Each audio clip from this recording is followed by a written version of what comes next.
In this video, I'll show you a simple method to log into WhatsApp Web or the WhatsApp app on your PC by scanning a QR code with your phone. You can see that when I open WhatsApp on my PC, it asks me to log in and provides a QR code option. To log in, simply open WhatsApp on your phone.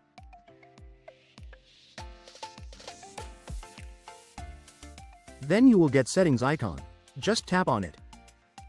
Next, tap on Account. Then you will get QR code as shown here. Just click on Scan button. From your phone, scan QR code shown on your computer screen. Then click on Continue to allow login.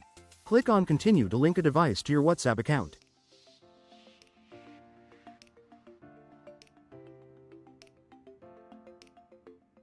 It may ask you to scan the QR code again. Just point your mobile phone at the computer screen, and you will be able to log in to WhatsApp on your PC as shown here. You can see that all contacts from your WhatsApp mobile are now copied to WhatsApp desktop, as shown here. This is how we can use a QR code to log in to WhatsApp desktop or WhatsApp web. Hope you like this. Please like, share and subscribe for similar videos. Also click on bell icon so that you will not miss any update.